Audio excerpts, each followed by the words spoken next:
വെനസ്വേലയെ തൊട്ടാൽ ശക്തമായ തിരിച്ചടി നേരിടേണ്ടി വരുമെന്നും ഭീഷണി മുഴക്കി റഷ്യ രംഗത്ത്. വെനസ്വേലയുടെ എണ്ണക്കപ്പലുകൾക്ക് വിലക്കേർപ്പെടുത്തിക്കൊണ്ട് യുദ്ധകാഹളം മുഴക്കിയാണ് ട്രംപ് രംഗത്ത് വന്നത്.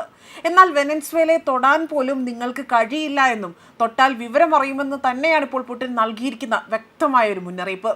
വെനസ്വേലയിൽ നിന്ന് എണ്ണ കൊണ്ടുപോകുന്ന 6 കമ്പനികൾ, ആ കപ്പലുകളെയും അമേരിക്ക നേരത്തെ തന്നെ കരിമ്പട്ടികയിൽ ഉൾപ്പെടുത്തുകയാണ് ചെയ്തത്. ഇപ്പോൾ സമാനമായ ഇന്ത്യക്ക് നേരെ എത്തരത്തിലാണോ ട്രംപ് ഭീഷണി മുഴക്കി രംഗത്ത് വരുന്നത്, ആ ഒരു രീതിയിൽ തന്നെയാണ് വെനസ്വേലയോടും ഒരു നീതിയില്ലാത്ത രീതിയിൽ അല്ലെങ്കിൽ കരുണയില്ലാത്ത രീതിയിൽ ട്രംപ് അവരോട് ഇടപെട്ടിരിക്കുന്നതെന്നതാണ് മറ്റൊരു വിലയിരുത്തലായി പുറത്തു വരുന്നത്. ട്രംപ് പ്രഖ്യാപിച്ച സമ്പൂർണ്ണ ഉപരോധം ആ ഒരു യുദ്ധക്കൊതിയുള്ള ഭീഷണി എന്നതാണ് വെനസ്വേലയുടെ പ്രതികരണമായി തന്നെ പുറത്തു വരുന്നത്. എന്നാൽ ഇപ്പോൾ അവർക്കൊപ്പം തന്നെ പുടിൻ ഉണ്ട് എന്നതാണ് അറിയിച്ചിരിക്കുന്നത്. ഇതോടുകൂടി തന്നെ ഇപ്പോൾ ഇന്ത്യക്കൊപ്പവും അതുപോലെ വെനസ്വേലയ്ക്കൊപ്പവും റഷ്യൻ പ്രസിഡന്റ് വ്ളാഡിമിർ പുടിൻ ഒരേപോലെ തന്നെ നിലകൊള്ളുന്നു എന്നതാണ് ഏറ്റവും ഇവിടെ ശ്രദ്ധേയമായ എടുത്തു പറയേണ്ട കാര്യം. വെനസ്വേലൻ മണ്ണിൽ അധിനിവേശം നടത്തുമെന്ന ഡൊണാൾഡ് ട്രംപിന്റെ വ്യാമോഹങ്ങൾക്കെതിരെയാണ് ഇപ്പോൾ റഷ്യൻ പ്രസിഡന്റ് സാക്ഷാൽ വ്ളാഡിമിർ പുടിൻ തന്നെ നേരിട്ട് രംഗത്തെത്തിയതോടുകൂടി തന്നെ ഇതിപ്പോൾ ആഗോള രാഷ്ട്രീയം പുതിയൊരു വഴിത്തിരിവിലേക്കാണ് സഞ്ചരിക്കുന്നത്.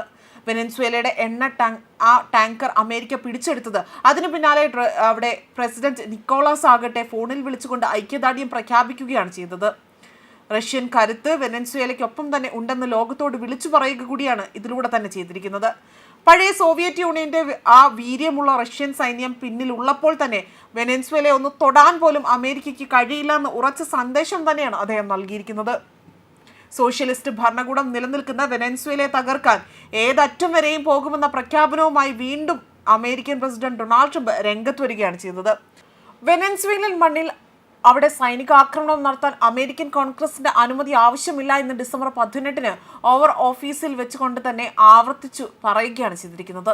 ഒരു പരമാധികാരം അല്ലെങ്കിൽ പരമാധികാര രാഷ്ട്രത്തിന് നേരെ നടത്തുന്ന യുദ്ധങ്ങളെ വലിയ കാര്യമല്ല, അതായത് ഒരു നോ ബിഗ് ഡീൽ എന്ന് നിസാരവൽക്കരിക്കുന്നതിലൂടെ തന്നെ അന്താരാഷ്ട്ര നിയമങ്ങളെയും സ്വന്തം രാജ്യത്തെ ഭരണഘടനയും ട്രംപ് പരസ്യമായി തന്നെ വെല്ലുവിളിക്കുകയാണ് ചെയ്തിരിക്കുന്നത്. മയക്കുമരുന്ന് വേട്ട എന്ന പേരിൽ തന്നെ ലാറ്റിൻ അമേരിക്കൻ മണ്ണിൽ അമേരിക്കൻ അധിനിവേശം ഉറപ്പാക്കുകയാണ് ഇതിന് പിന്നിലെ യഥാർത്ഥ ലക്ഷ്യമെന്നും രാഷ്ട്രീയ നിരീക്ഷകരും വിലയിരുത്തുന്നുണ്ട്. മയക്കുമരുന്ന് കാർട്ടനുകളെ ആക്രമിക്കുന്നതിന് മുൻപേ തന്നെ ജനാധിപത്യങ്ങളുമായി തന്നെ കൂടിയാലോചിക്കാമോ എന്ന ചോദ്യത്തിന് വളരെ പുച്ഛത്തോടെയായിരുന്നു ട്രംപിന്റെ മറുപടി വന്നത്. രാഷ്ട്രീയക്കാർ അരിപ്പ പോലെ വിവരങ്ങൾ ചോർത്തുന്നു എന്നതാണ് അതിൽ അവരോട് മുൻകൂട്ടി പറയുന്നത് സൈനിക നീക്കങ്ങളെ അത് ബാധിക്കുമെന്നാണ് ട്രംപ് ആരോപണം ഉന്നയിച്ചത്. അവരോട് പറയുന്നതിൽ എനിക്ക് വിരോധമില്ല എന്നും, പക്ഷേ നിങ്ങൾക്കറിയുമോ അതൊരു വലിയ കാര്യമല്ല, ഞാൻ അവരോട് പറയേണ്ടതില്ല എന്നതാണ് ട്രംപ് പറഞ്ഞത്. ഒരു രാജ്യത്തിന് നേരെ ബോംബാക്രമണം നടത്തുന്നതിനെതിരെ തികച്ചും വ്യാപകമായ തീരുമാനവുമായി ട്രംപ് മാറ്റിക്കഴിയുകയാണ് പിന്നെ ചെയ്തിരിക്കുന്നത്. ട്രംപ് ആകട്ടെ ഇപ്പോൾ സെപ്റ്റംബർ മുതൽ തന്നെ കരീബിയൻ, കിഴക്കൻ പസഫിക് മേഖലകളിൽ അമേരിക്ക നടത്തി വരുന്ന സൈനിക നടപടിയിൽ ഇതിനോടകം തന്നെ വലിയ രീതിയിലുള്ള പ്രതിഷേധങ്ങൾക്ക് ഇടയാക്കിയിട്ടുണ്ട്. അതേപോലെ തന്നെ അമേരിക്കൻ നാവിക വ്യോമ ആക്രമണങ്ങളിൽ ഇതുവരെ തന്നെ കുറഞ്ഞത് 99 പേർ കൊല്ലപ്പെട്ടതായിട്ടാണ് റിപ്പോർട്ടുകൾ സൂചിപ്പിക്കുന്നത്. മയക്കുമരുന്ന് കടത്ത് അത് തടയണമെന്ന പേരിൽ നടത്തുന്ന ഈ ആക്രമണങ്ങളുടെ നിയമസാധുത അമേരിക്കയിൽ പലപ്പോഴും ചോദ്യം ചെയ്യപ്പെട്ടിട്ടുണ്ട് എന്നുള്ളതാണ് മറ്റൊരു വസ്തുത. തന്റെ സർക്കാരിനെ അസ്ഥിരപ്പെടുത്തുവാനോ അല്ലെങ്കിൽ അട്ടിമറിക്കുവാനോ ഉള്ള വിശാലമായ ഒരു നീക്കത്തിനായി തന്നെ അമേരിക്ക മയക്കുമരുന്ന് കടത്തിനെ അല്ലെങ്കിൽ ആ ഒരു മാറിയിരിക്കുന്നതായി ഉപയോഗിക്കുന്നു എന്നതാണ് വെനസ്വേലൻ പ്രസിഡന്റ് ആരോപണം ഉന്നയിച്ചത്. ന്യൂസ് ഡെസ്ക് കർമ്മ ന്യൂസ്.